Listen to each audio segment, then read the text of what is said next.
Origin stories matter. They tell us where we came from, how we were made, and what kind of a thing we are. That in turn tells us what we can aspire to, what we can dream of becoming. If your origin story is we evolved, that tells you what kind of a creature you are. You're the kind of creature evolution makes. And you can tell that by how evolution works. How evolution works, what kind of a creature it can make will tell you what kind of a creature you are and what you can expect of yourself. But I've a problem I want to share with you. I've two different theories for how evolution works to choose between. Both are Darwinian. One is natural selection from Charles Darwin. The other, what I call the intelligent genome, is from his grandfather, Erasmus Darwin. How can we choose between them? Here they are, updated with what we've learned since. Start with Erasmus Darwin in 1796 in his book Zoonomia. In his day, Erasmus Darwin was a famous poet and physician. In Zoonomia, he supposed that all life, warm-blooded animals, cold-blooded creatures, even plants, arose from single living filaments. This filament, endowed with an inherent activity, could continually improve itself and carry those improvements down through future generations. To us today, his living filament seems to amazingly accurately anticipate what we know as the genome. Long strings of molecules, his filaments, making up a complete set of genetic material in each cell in our bodies, coding for nearly all the traits that define us. So I call his living filament the intelligent genome. It pictures the genome as actively reprogramming the genes it consists of, crafting the creatures it codes for with purpose and foresight. Once such a genome evolved, it could pass on to its creatures some of its own special talents, making us, for example, intelligent and conscious and creative. This is an extremely brief account of Erasmus's theory. I describe it in more depth in this channel in articles in the Evo Dualism playlist. Now, Charles Darwin's natural selection. Charles got his inspiration from livestock breeders who settled for particular favourable characteristics within particular breeds. What defines a species, Charles concluded, was all its members sharing the same small set of such characteristics. How members differed from one another, he said, was by which of a few ways these characteristics varied that they each inherited. Charles supposed that each way those characteristics varied contributed separately to how likely a member was to survive to reproduce, its fitness. These survivors, he said, passed their fitter variations of those characteristics onto their progeny. As those fitter variations accumulated, generation by generation, species became better adapted to their environment to eventually become a new species. Charles named this process natural selection. Though he at first described it operating within species, he then claimed it could drive evolution at all levels. Later, together with genetic mutation to provide variation for his selection to go on working on, it became physicalists' preferred mechanism of evolution, today called the modern synthesis. So let's compare them. While Charles' theory dominates scientific thinking about evolution today because it employs only purely physical processes, Erasmus's theory offers us tantalizing prospects for how we might develop greater mental capabilities. Let's start with consciousness. People's opinions about consciousness vary. For example, physicalists may experience it but dismiss it as nothing more than a phantom, an illusion. Nothing purely mental, they claim, can apply physical forces to physical matter to change anything, like tell our bodies what to do. A mechanism of evolution involving only purely physical processes, such as Charles offers them, accounts for what they experience perfectly well. Most of the rest of us, however, can't dismiss consciousness so lightly. We experience being able to express our conscious thoughts in the physical form of speech. If our bodies can express our conscious intentions as speech, then they can express those intentions through other physical behaviors as well.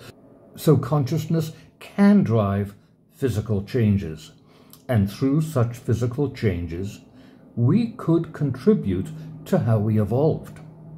Surely we did evolve to have mind, to be conscious. But that couldn't have been through the purely physical processes of the modern synthesis. That favors Erasmus theory, the genome being intelligent. Now let's take how evolution works. Each of us begins life attached to a placenta. However, at least one gene essential to us forming that placenta came from a virus. Now, a virus doesn't have anything like a placenta, so whatever that gene coded for in the virus wasn't anything like our placenta. It seems our bodies were able simply to change what that gene coded for, its purpose. It didn't have to completely rewrite that gene. It's still recognizable as a virus gene. All that had to be engineered was how it folded to mean something new. This may be how most evolution works. Our bodies may be able to simply redefine what a gene does. Charles's theory can't account for that. Erasmus's can. A genome could just rethink what a gene is for. Again, I explain this more fully in the evo-dualism articles in this channel. I've several other examples showing Erasmus' theory beating out Charles' theory, but to keep this video brief, I've put those examples in the description. So far, Erasmus' theory is a clear winner, agreeing more with our experience, what we know about ourselves, and what we've learnt about genetics. But how plausible is each theory? Let's take Charles's natural selection first. Charles's theory fails the plausibility test in every respect. In my experience, people don't differ from one another merely by small variations in a limited number of characteristics. Modern genetic theory agrees. Individuals in a species differ in terms of many factors operating in combination, the potential numbers of which is near infinite. We humans look more like unique wholes than bundles of a small number of characteristics, as Charles' theory demands.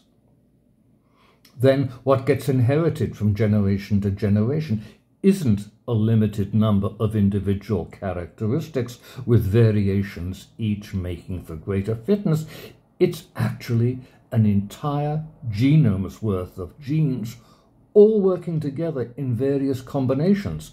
So in fact, there's little correspondence between what makes for fitness in a parent and what their progeny inherit, which there'd have to be for natural selection to work. Finally, while it's possible to imagine Charles's mechanism working within a species, it's hard to imagine it accounting for where new characteristics, genes, would come from, that you need for the evolution of more complex kinds of creatures with longer genomes. Judged by our own experience and what we've learnt about genetics, no element in Charles's theory seems at all plausible. Now, Erasmus's theory. There's almost no way to judge how plausible Erasmus's theory is because we lack the concepts we'd need about how mind and consciousness could evolve that would need to be a judge. It could be centuries before we arrive at those concepts.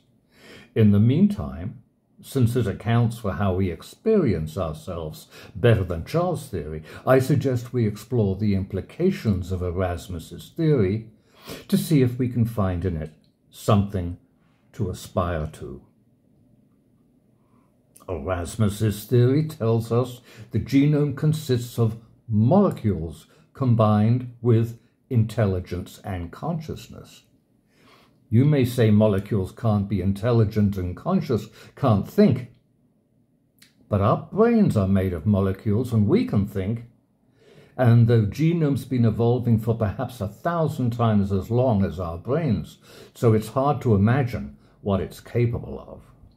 Erasmus's theory requires radically rethinking how evolution works and the kinds of creatures it makes. What might such radical rethinking reveal about us? It could point to profound truths we've not previously glimpsed, both about ourselves and about the nature of the universe.